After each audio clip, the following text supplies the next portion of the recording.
Hey, selamat datang di Jam Film. Kembali lagi bersama saya Genu yang akan selalu menyapa kalian. Bro, gimana libur panjangnya bro? Kurang? Pengen libur terus? Nggak usah kerja? Sama. Baiklah, kembali lagi ya bersama saya yang akan mengulas film-film yang diadaptasi dari kisah nyata. Dan kali ini saya akan menceritakan sebuah kisah dalam Perang Dunia Pertama, di mana di kisah tersebut akan menceritakan tentang terbentuknya sebuah pasukan wanita pertama Soviet yang diberi nama Batalion. Iya, benar, para wanita. Yang biasanya yang kita tahu bahwa wanita itu disuruh di dapur, ngurus anak, ngurus suami, ngurus rumah, berubah menjadi wanita tempur yang begitu sangat pemberani dan pantang mundur di medan perang. Kendati pun seperti itu, nyatanya kisah mereka berakhir begitu sangat miris. Bahkan banyak sejarah yang mengatakan bahwa pasukan yang dibentuk dan diawali dengan semangat itu berakhir dengan kesedihan dan kepedihan. Penasaran dengan jalan ceritanya? Langsung saja mari kita putar intronya.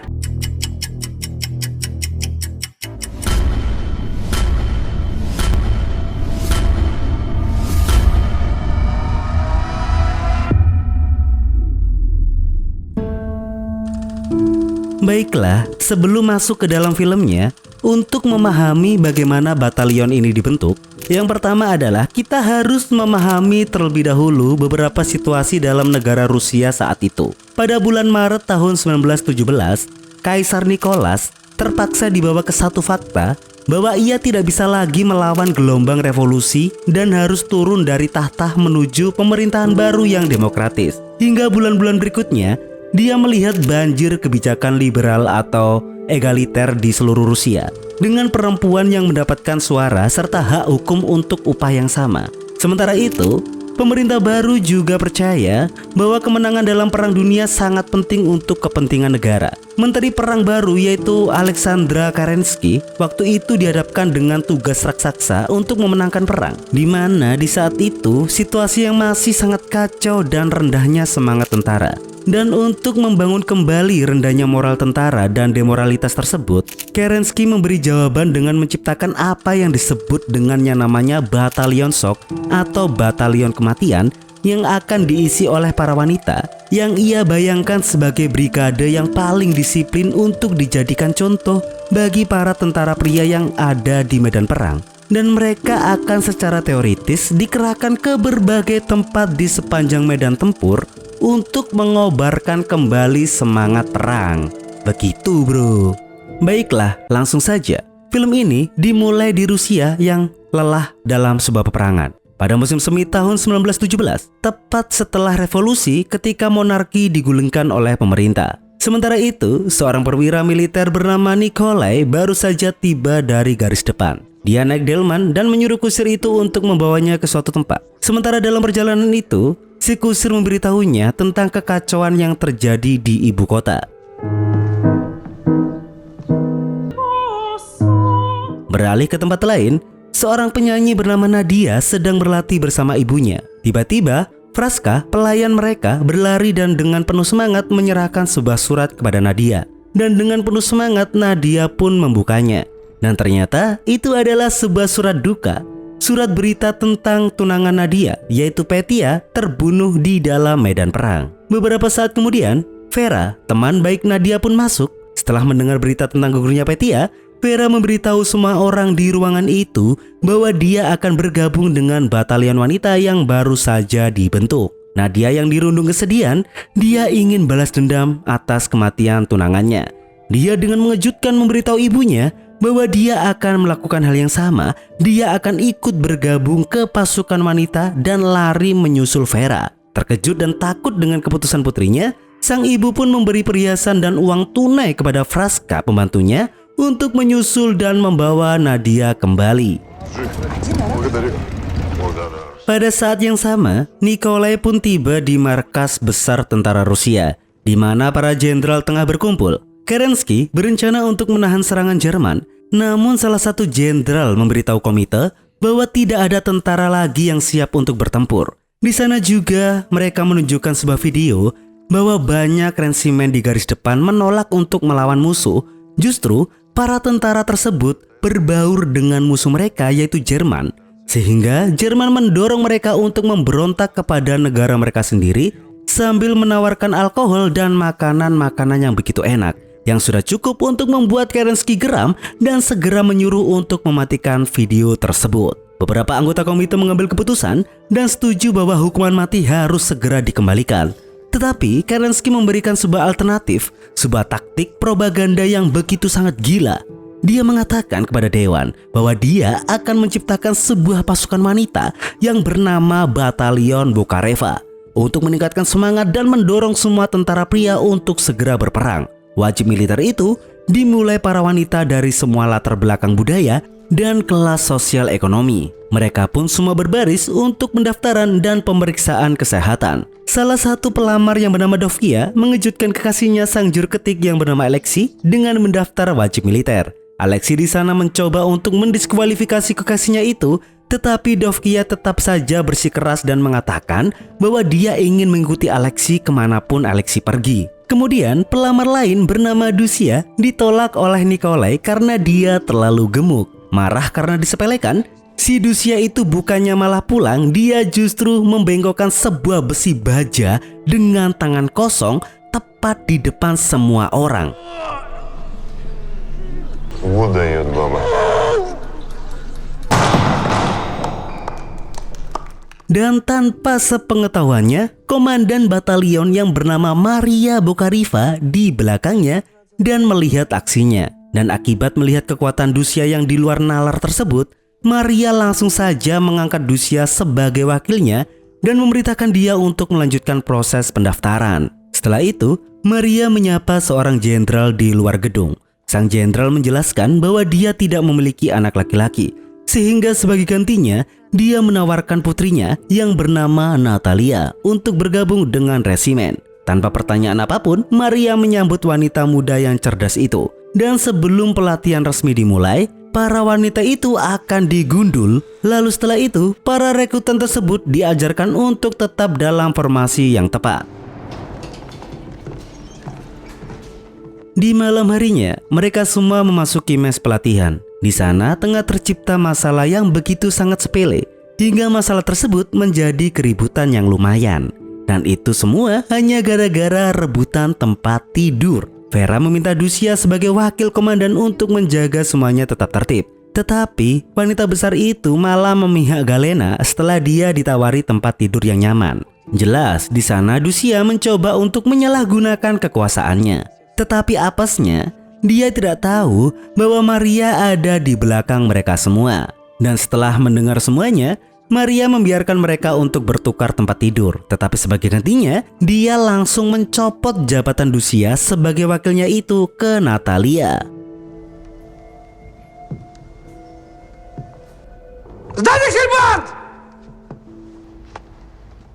Akibat hal itu, secara tidak langsung para wanita tersebut merasakan pelatihan pertama mereka lebih awal. Keesokan harinya, mereka berlari sejauh beberapa kilometer sampai mereka mencapai sebuah lereng yang menurun. Pada awalnya mereka ragu-ragu, tetapi karena tidak ada banyak pilihan, mereka pun meluncur ke bawah. Dengan pemandangan di mana banyak dari mereka yang kehilangan keseimbangan dan saling berjatuhan. Kemudian mereka tiba di pantai untuk menyelesaikan beberapa rintangan yang akan mereka lewati. Para militer juga mengajarkan mereka cara menembakkan senjata, indikasi serangan gas, dan membangkitkan kekerasan batin mereka.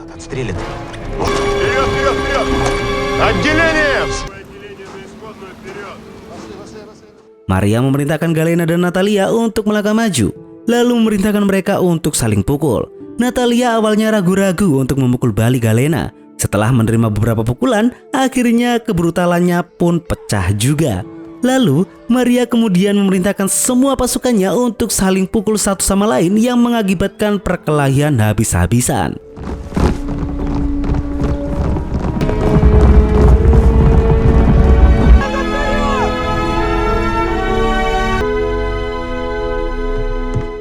Suatu hari saat makan siang, Galena tiba-tiba meminta untuk berbicara dengan komandan secara pribadi, di mana Galena ingin izin bertemu dengan pacarnya.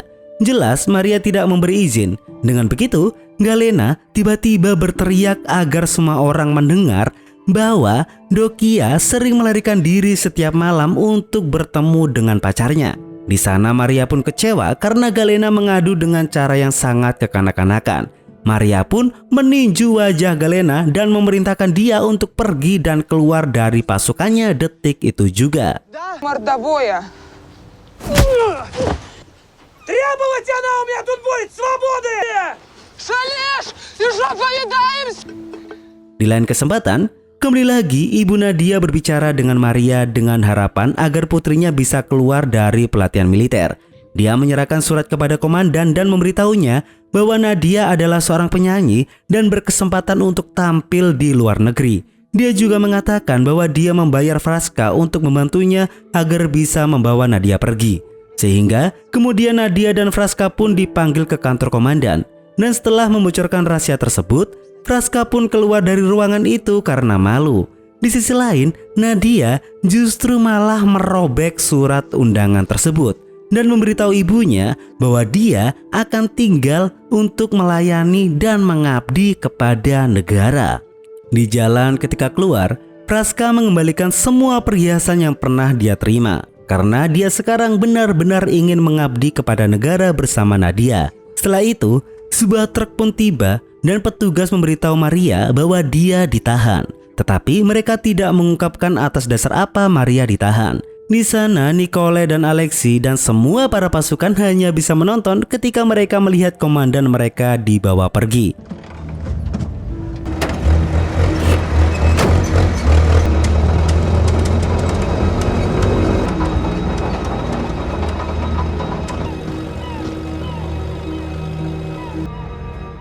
Dan ternyata sang jenderal memberitahu Maria bahwa dia ditahan karena memukul dan menganiaya bawahannya. Dan pelapor itu adalah si Galena bersama dengan beberapa petugas. Mereka melaporkan kejadian tersebut dan ingin menyelesaikan masalah dengan membentuk sebuah komite militer yang baru yang akan dipimpin oleh Galena itu sendiri. Dengan begitu, Maria pun beraksi dengan meludah di tangannya dan memberi isyarat kepada para pengadu tersebut bahwa mereka sudah menodai angkatan darat. Dengan aksi tersebut, sang jenderal langsung saja memutuskan untuk membubarkan batalion. Dengan marah, dia melucuti Maria dari pangkatnya dan akan memenjarakannya segera.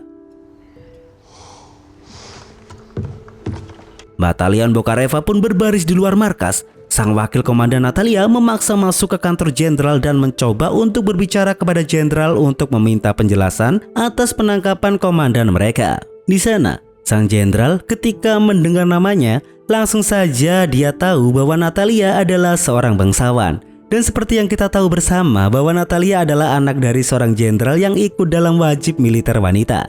Di sana, Jenderal Alexandrovic menjelaskan alasan kenapa komandan mereka dihukum.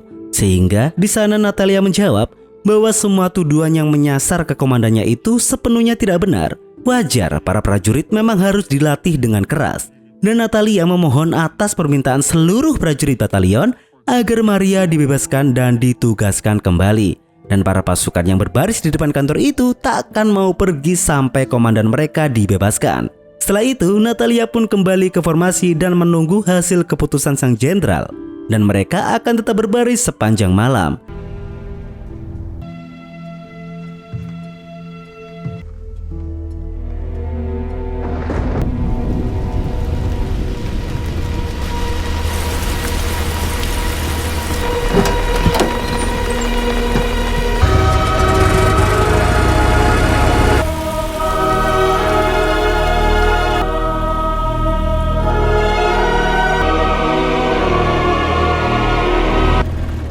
Bahkan setelah sang jenderal pulang ke rumah, ketika sang jenderal kembali ke markas di pagi hari, dia melihat sendiri bahwa pasukan wanita itu masih dalam barisan rapi mereka. Kagum dengan kesetiaan dan kegigihan para pasukan tersebut, dia memutuskan untuk menarik kembali hukumannya dan Maria pun keluar di hari itu juga.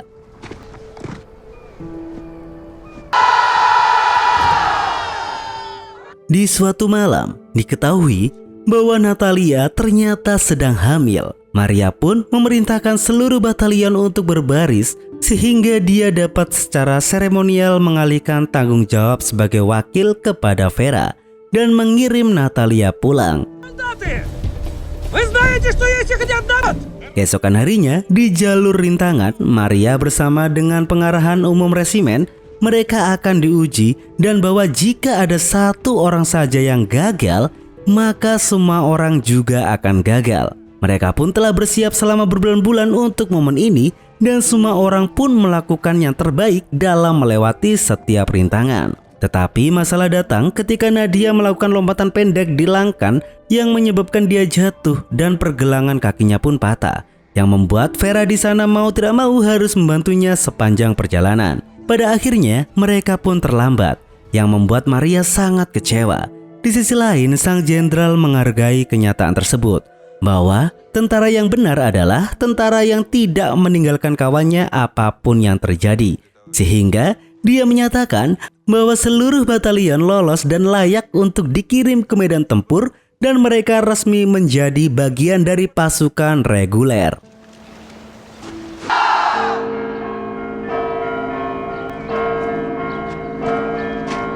Батальон! Шагом! Segera, batalion itu menuju ke garis depan. Di hari keberangkatan itu, Nadia melihat mayat tunangannya, di mana isak tangis pun langsung pecah saat itu juga. Namun, ketika Nadia masuk ke kereta, ternyata Petia belum meninggal, alias dia hanya terluka dan masih hidup. Para batalion pun telah sampai di medan perang. Beberapa saat kemudian, saat mereka istirahat dari barisan, para tentara pria dari resimen yang berbeda lari untuk melihat batalion yang semuanya perempuan itu, yang mereka pikir para wanita itu dikirim untuk melayani para pasukan di medan perang. Sehingga dengan cepat Maria memerintahkan semua pasukannya untuk membentuk formasi defensif.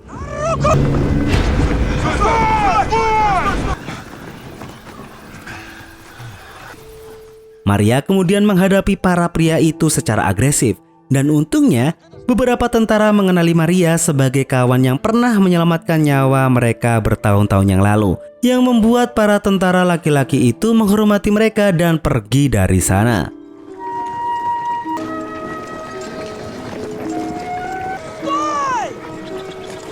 Hampir sampai di garis depan, Maria bertemu dengan seorang kolonel yang putus asa. Dia mengakui bahwa dia tidak bisa mengendalikan anak buahnya yang semuanya sudah kehilangan keinginan untuk berperang.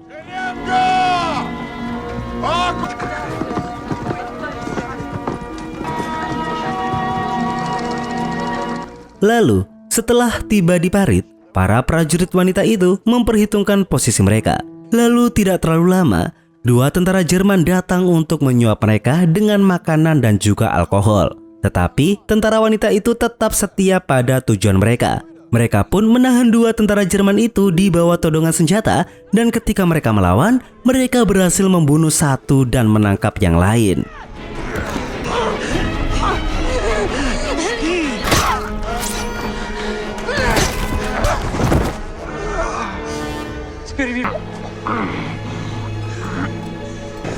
Dovkia dan tentara lainnya ditugaskan untuk mengawal tawanan Jerman. Namun sayang, temannya itu terjatuh saat mereka melintasi parit.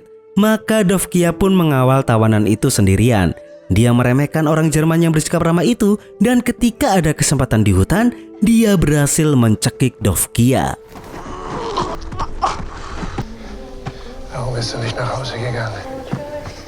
Dovkia adalah korban pertama dari kru Bokareva, dan semua orang pun berduka atas kematiannya, terutama kekasihnya yaitu Alexei.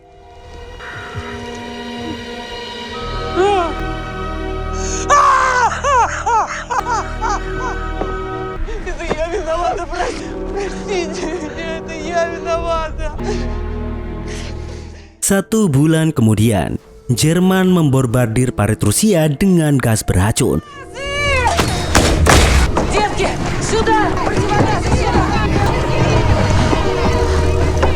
Para wanita beraksi dengan mengenakan masker gas dan menutupi posisi mereka. Namun sayang disayang, Fraska lupa meninggalkan satu masker untuk dirinya sendiri, sehingga di tengah gas beracun tersebut, Vraska gugur saat itu juga.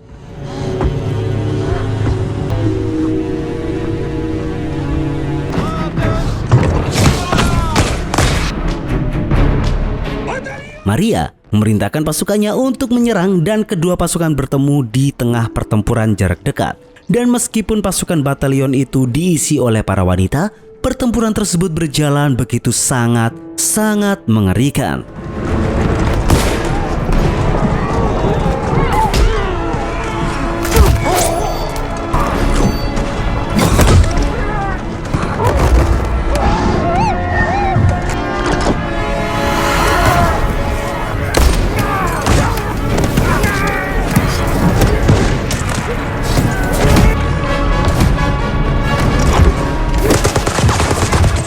Banyak pasukan Rusia tewas dalam pertempuran tersebut, tetapi mereka berhasil mengalahkan Jerman dan membuat mereka mundur.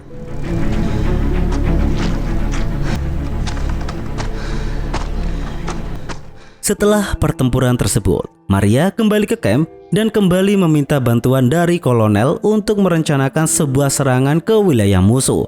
Tetapi kembali lagi Maria ditolak. Dengan kolonel menyatakan bahwa pasukannya adalah kumpulan para penjahat dan pengkhianat yang sudah tidak mau mendengarkan perintahnya. Maria di sana dapat melihat dari wajah sang kolonel betapa malunya dia. Dalam perjalanan kembali ke garis depan, tentara laki-laki pun menghadangnya karena para pasukan batalion itu sudah menyebabkan masalah bagi mereka.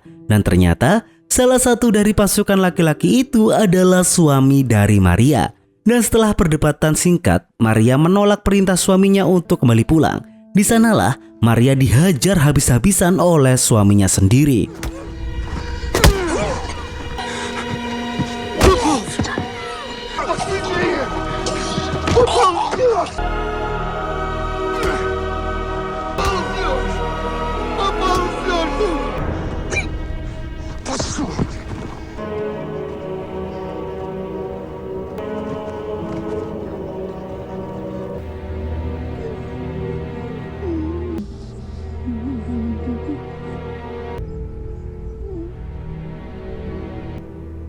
Kemudian Maria dengan susah payah dia pulih dan berdiri dan kembali ke pasukan para wanitanya. Kembali ke markas, para petinggi meninjau video yang diambil dari garis depan. Seorang kolonel Rusia bernama Leondevic membahas bahwa itu jelas sudah tidak ada rensiman prajurit yang mau mengambil tindakan, kecuali batalion Bukareva. Sementara itu, Petia yang kini ditugaskan menjadi pelayan di markas membuat keributan dengan secara tidak sengaja menjatuhkan teh yang hendak dia sajikan ketika dia melihat tunangannya yaitu Nadia ada di dalam video. Setelah pertemuan itu, Petia meminta izin kepada Leondovic untuk kembali pergi ke garis depan dan ternyata dijawab oleh Leondovic bahwa dia juga akan pergi ke garis depan. Kembali ke medan perang. Sebelum melakukan serangan ke wilayah musuh, para pasukan wanita itu mengadakan upacara berdoa karena mengetahui fakta bahwa mereka malam itu akan menyerang wilayah musuh tanpa ada pasukan laki-laki yang membantu mereka. Dan mereka pun mulai bergerak. Pasukan Rusia merangkak menuju posisi Jerman. Di tengah kegelapan, Maria memerintahkan Vera untuk memimpin serangan. Begitu dia memberi isyarat, tidak terlalu lama, Maria menyalakan jerami kering, menandakan serangan harus dimulai. Pasukan Rusia menyerang pasukan Jerman yang tidak menaruh curiga sedikit pun itu, di mana mereka langsung beraksi dan pasukan Rusia lebih unggul akibat serangan kejutan tersebut.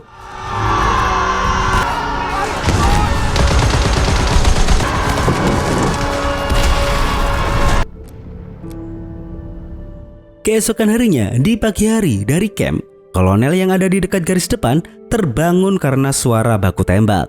Dia bertanya kepada ajudannya apa yang menyebabkan keributan itu, dan ajudannya memberitahunya bahwa batalion Bukareva telah melakukan serangan sejak tengah malam.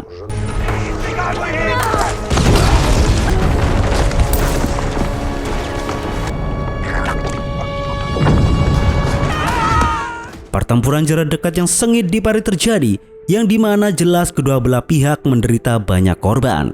Pasukan wanita Rusia berhasil mendorong kembali Jerman ke posisi awal mereka. Lucia sebagai prajurit paling ugal berhasil mengambil senapan mesin selama serangan, dan itu adalah ulti paling mengerikan yang membuatnya safek berkali-kali.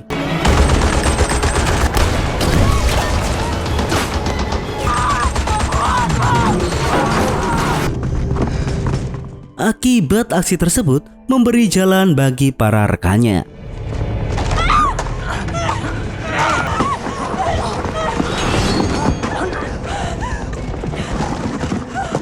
Di sisi lain, Alexei memimpin serangan, tetapi sayang dia tertembak di leher dan langsung gugur saat itu juga. Namun, kendati pun seperti itu, pada akhirnya batalion Bukareva berhasil unggul. Lalu, para pasukan berbaris di sana. Maria memerintahkan wakilnya dan Nadia untuk kembali ke camp untuk menemui kolonel guna meminta bantuan sekali lagi dari para pasukan laki-laki. Namun sayang, sekali lagi hal itu nihil karena tidak ada seorang pun yang mau mengajukan diri.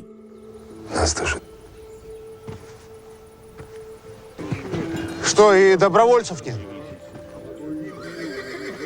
Lalu singkat cerita, Kolonel Leondovic dan Petia tiba di camp garis depan untuk menjadi sukarelawan berperang di garis depan sana. Para pasukan tentara laki-laki menahan mereka. Para pasukan itu menghentikan mereka dengan menyatakan bahwa perwira seharusnya tidak boleh mengambil bagian dalam pertempuran dan jika melanggar akan mendapatkan hukuman mati. Sehingga Leondovic bersama dengan yang lain dengan mantap menyobek tanda pangkat mereka di depan para pasukan itu. Hal itu mengartikan bahwa tidak peduli setinggi apapun pangkat mereka, yang mereka tahu hanyalah mereka ingin membela negara. Kena mental nggak tuh? Kembali ke medan perang. Perang kembali pecah. Para pasukan Jerman kembali melakukan serangan balik guna merebut wilayah mereka kembali.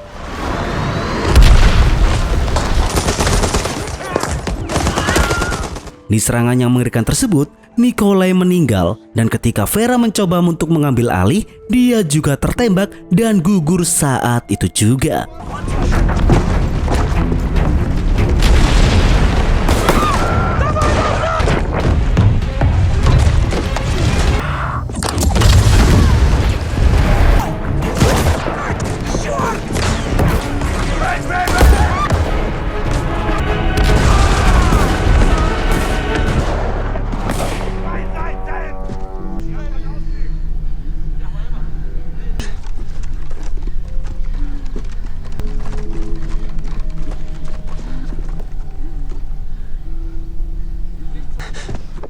Para wanita tersebut didorong kembali ke jalan buntu dan mereka kini benar-benar dalam kepungan para pasukan Jerman. Para pasukan batalion Bukareva, mereka mengucapkan doa terakhir mereka karena jelas sudah tidak ada jalan keluar dan tidak ada alternatif lain. Mereka akan hancur detik itu juga. Namun nyatanya, doa anggota batalion Bukareva yang pemberani itu akhirnya terkabul. Mereka mendengar banyak langkah kaki menuju ke posisi mereka dan itu adalah sang perwira yang memimpin ratusan pasukan militer laki-laki yang kini moral mereka kembali dan siap berperang membela negara. Para pasukan pria yang sebelumnya itu mengalami demoralisasi, kini mereka berubah pikiran dan akan bergabung untuk membantu para wanita, yaitu Batalion Bukareva, dan film pun tamat.